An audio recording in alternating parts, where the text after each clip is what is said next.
Hello friends, कैसे हैं आप लोग। उम्मीद है आप लोग बहुत अच्छे होंगे। आज हम देखने वाले हैं दो इन्फ्लेशन का दो महत्वपूर्ण पहलू, जिसमें से पहला है हेडलाइन इन्फ्लेशन और दूसरा है कोर इन्फ्लेशन। तो कोर इन्फ्लेशन बहुत ज़्यादा पूछा जाने वाला क्वेश्चन है और इसमें से हेडलाइन इन्फ्लेशन में भी कई सारी चीज़ें पूछी जाती हैं। तो हम आज इसको देखेंगे कि क्या होता है।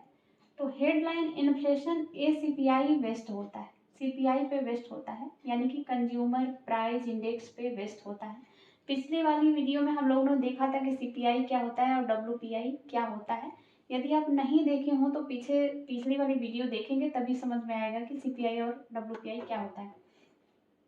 मुद्रास्फीति का इस हेडलाइन इन्फ्लेशन में से मुद्रास्फीति का मापन जो है बड़े पैमाने पर किया जाता है हेडलाइन इन्फ्लेशन के द्वारा। वर्तमान में जो है मुद्रास्फीति के मापन के लिए इसमें ये भी पूछा गया है कि कितने वस्तुओं को शामिल किया गया है। तो 697 वस्तुओं को इसमें शामिल किया जाता है हेडलाइन इन्फ्लेशन में। हेडलाइन इन्फ्लेशन CPI बेस्ड होता है। ये इसका जो है मुद्रास्फीति का मापन बड़े पैमाने पर किया जाता है इसके तहत, और इसमें 697 वस्तुओं को शामिल किया जाता है हेडलाइन इन्फ्लेशन में।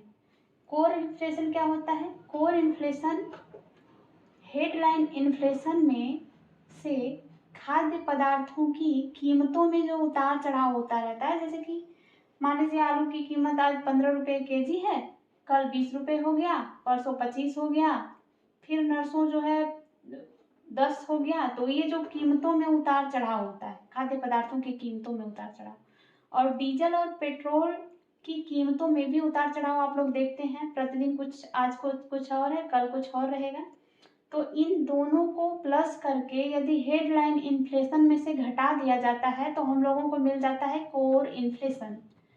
यानी कि हेडलाइन इन्फ्लेशन में ये चीज़ें, कोर इन्फ्लेशन की सारी चीज़ें सम्मिलित होती हैं, लेकिन कोर इन्फ्लेशन में हेडलाइन इन्फ्लेशन पूरी तरह से नहीं है। हेडलाइन इन्फ्लेशन में कोर इन्फ्लेशन शामिल है, लेकिन जब हेडलाइन इन्फ्लेशन में से ये दोनों चीज़ें जब हटा देंगे तो हम लोगों को मिल जाएगा कोर इन्फ्लेशन। एक क्वेश्चन के माध्यम से हम लोग समझते हैं कोर इन्फ्लेशन का क्या अभिप्राय है। तो पहला ऑप्शन हमारे पास है खाद्य पदार्थों की कीमतों में उतार चढ़ाव। दूसरा है हेडलाइन इन्फ्लेशन से खाद्य पदार्थों एवं खनिज तेलों को घटाने के बाद जो प्राप्त के बाद इन्फ्लेशन।